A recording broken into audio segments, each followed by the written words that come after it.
menghafal Quran nggak mau ngafalin sekarang gitu kan ya. Mosok guru sekarang perilakunya nggak baik gitu. Harus tahu diri. Oh, saya pengen jadi peneliti nih. Mosok peneliti nggak mau belajar gitu. Harus sadar diri. Saya pengen masuk surga. Surga apa? Surga Firdaus. Mosok surga Firdaus, pengen masuk surga Firdaus. Hari ini ketika kalian SMP masih maksiat sih? Apa iya maksiat bisa menyebabkan masuk surga? Kan tidak. Maka dengan punya target, cita-cita begitu, kita jadi ingat, oh iya ya, ya Allah, saya pengen masuk surga ya Allah. Ya Allah, saya pengen masuk surga Firdaus ya Allah. Ya Allah, saya pengen melihat wajahmu ya Allah. Ya Allah, saya pengen melihat wajahnya Rasulullah Muhammad sallallahu alaihi wasallam. Ya Allah, saya pengen memeluk, mencium Nabi Muhammad sallallahu alaihi wasallam. Mosok kita ketika kita punya cita-cita setinggi itu, dalam bahasa agama disebut sebagai ulul himmah. Mosok kita SMP kemudian kita maksiat. Maka saya sering kemudian ketika punya cita-cita atau keinginan target begitu ya. Kemudian saya maksiat, misal saya pengen berjumpa dengan Rasulullah, kemudian saya maksiat gitu tanpa sengaja atau disengaja gitu. Saya sering menampar wajah saya sendiri. Saya begini. Ya, Rif, mosok pengen masuk surga kok maksiat gitu. Saya berbicara kepada diri saya sendiri. Nah, inilah pentingnya kita punya target, punya cita-cita, punya impian, punya rancangan masa depan begitu. Supaya hidup kita ini terarah, supaya hidup kita ini produktif, supaya hidup kita bermanfaat, dan supaya kita yang paling penting adalah masuk ke dalam surganya Allah Subhanahu wa taala. Itu yang kita harapkan. Itu ya teman-teman semua. Yuk kita lanjut ya. Yang berikutnya kita lanjut tadi pesannya Rasulullah tadi. Mukmin yang kuat lebih baik dan lebih dicintai oleh Allah daripada mukmin yang lemah. Maka cita-citanya jadilah mukmin yang kuat. Kuat ilmunya, kuat amalnya, kuat hartanya, kuat fisiknya. Jadi ini lebih dicintai oleh Allah. Sehingga kita ini menjadi mukmin yang kuat, bukan mukmin yang lemah. SMP, maksud anak SMP kok mohon maaf ya. Misalnya dia normal sehat tapi kok SMP kok jadi sakit-sakitan begitu, ini moso ya. Enggak, anak SMP sakit-sakitan wong biasanya dia normal kok jadi sakit-sakitan, berarti dia lemah. Jadilah mukmin yang kuat, karena ternyata untuk beramal soleh, ingat ya, amal-amal soleh dalam Islam ini membutuhkan kekuatan. Mau sholat butuh fisik yang kuat, mau puasa butuh tubuh yang sehat juga, mau zakat butuh duit, mau infak, mau sedekah butuh duit, butuh fisik, mau haji butuh biaya, butuh tenaga, butuh macam-macam. Maka mukmin yang kuat. Pesan Rasulullah, bersungguh-sungguhlah, bersungguh-sungguh. Maka dengan punya cita-cita itu menunjukkan kesungguhan kita.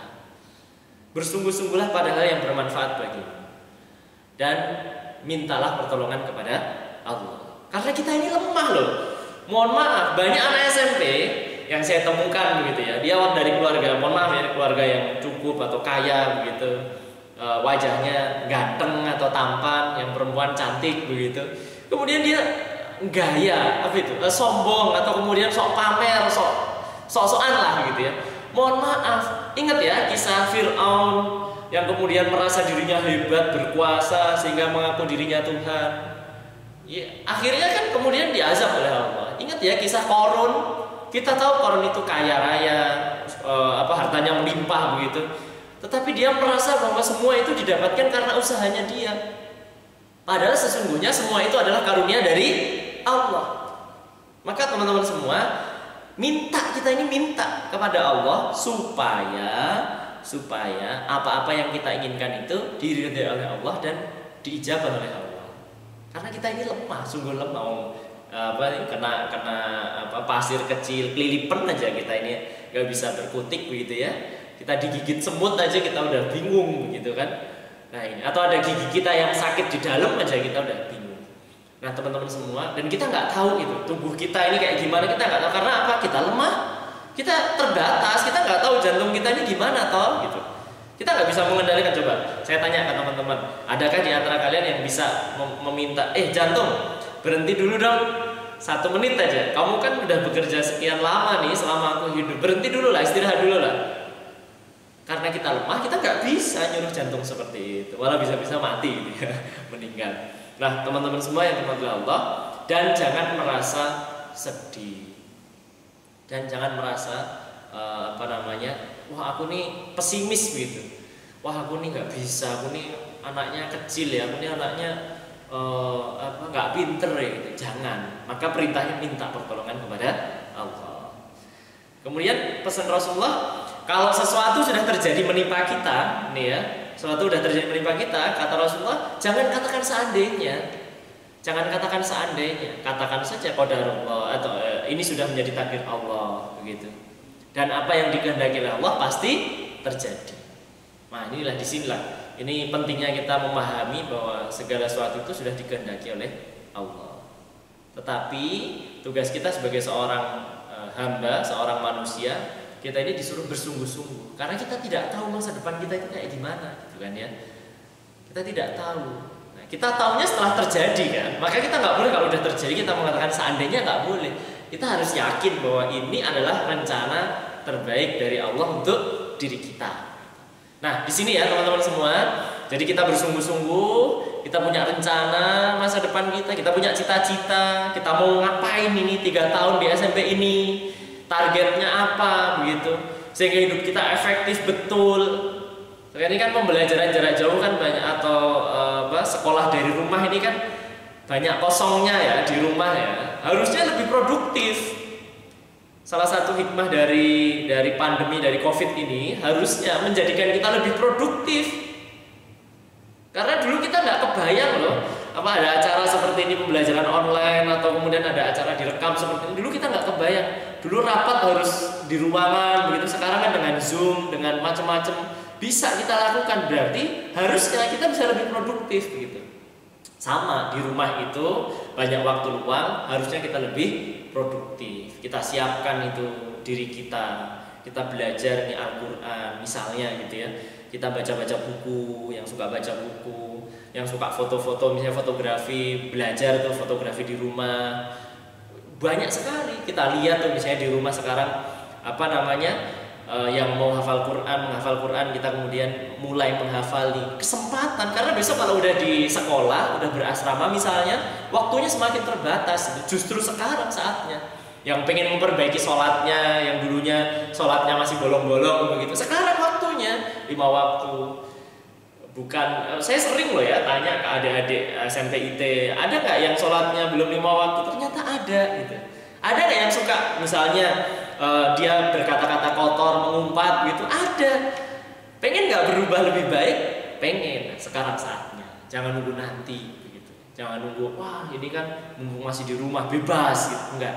Sekarang saatnya. Sekarang saatnya kita kemudian bersungguh-sungguh. Sekarang saatnya kita menata diri kita. Terakhir dari saya teman-teman semua, saya pengen bertanya, kalian pengen hidupnya lebih baik apa lebih buruk? Pasti lebih baik. Sekali lagi, kalian ingin hidupnya lebih baik atau lebih buruk? Pasti lebih baik. Maka beruntunglah mereka, kata Rasulullah, yang hari ini hidupnya lebih baik dari kemarin. Tetapi yang celaka adalah yang hari ini lebih buruk dari kemarin. Maka pilihan kita adalah yang hari ini lebih baik dari kemarin. Saya doakan semoga dengan kita punya rencana, kita punya target, kita bersungguh-sungguh, kita memohon kepada Allah, kita berdoa, kita optimis. Kita optimis ya, meskipun dalam kondisi Covid seperti ini kita optimis begitu. Itulah perintah dalam perintah Allah begitu. Kita optimis, kita sungguh-sungguh, maka insya Allah dengan begitu kita nanti hidup kita diridhai oleh Allah, dan semoga saya doakan semoga kita semua sukses dunia dan akhirat. Amin. Dan yang terpenting besok semoga kita berkumpul di surganya Allah Subhanahu wa taala. Begitu teman-teman semua, semoga bermanfaat, semoga yang sedikit ini bermanfaat, dan semoga sering-sering berdoa ya, sering-sering mohon kepada Allah semoga bencana atau pandemi atau Covid ini segera hilang gitu ya, sehingga kita bisa normal kembali, beraktivitas kembali. Demikian teman-teman semua, sebelum saya tutup, saya pengen ngajak kalian semua untuk mengatakan semangat begitu ya. Semangat. Yo coba tirukan. Semangat. Yang kedua, saya ingin mengajak kalian untuk teriak, yes, aku bisa. Tolong tirukan ya masing-masing ya. Yuk katakan, yes, aku bisa. Terima kasih. Billahi taufiq wal hidayah. Assalamualaikum warahmatullahi wabarakatuh.